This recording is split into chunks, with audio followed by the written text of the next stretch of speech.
Wa te fito ya mea mo ni ne hoko o hange ko le ko te to ya mona wa whakamoni e taha o sisu kalaisi.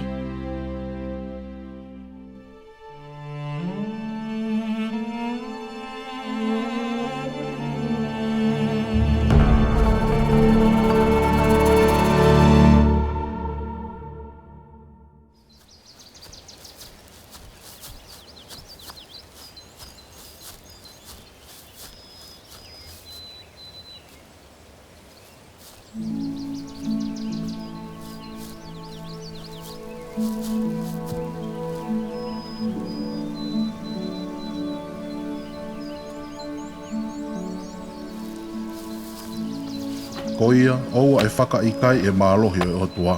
E oku ngā au e whakatatau mo i tui ai whanau ai tangata o tatau i ahoni a pongpongi pēr tai ngata. E ai whakaha e o tua ke teki mō tolu, ko i mea kua tohi o mo onu. Hau kia ka laisi, pēr hoko hao hao ai he teia. Pēr whakawhisia ki mō tolu me he anga tai mā oni ko toa pē.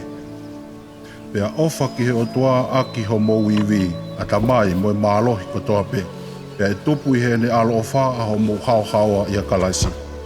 Ko ia, ko e tohini, o hono whakanou nou ia o e rekoti o ka kai ni whai, pēr mo e kaure i mana foki. Na e tohi ki he kaure i mana, ko e toenga o e whare o Isileri.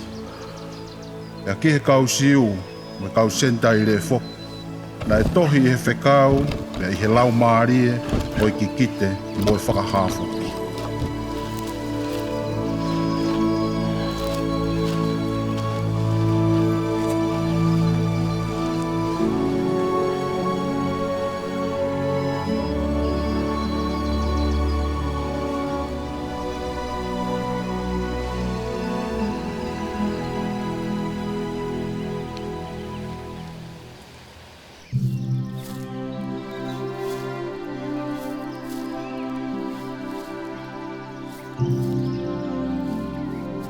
Kua tohi mo whakama, pēr fufu i ki he eiki, ke hoko mai i he mea whoaki mo e mālohi o e otua, i hono taimi o whou mai i he kau senda ere.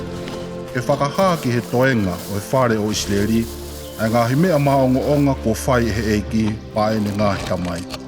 Pēr koe uhi ke nau i loi ai ngahi fuakawa a eiki, o ku ikai ka pusi ki nau tolu o ta engata. Pēr ki he whakaloto i foki, o i siu mo i senta i re, o i kalaisi a sisu, ko e o tua ta ingata.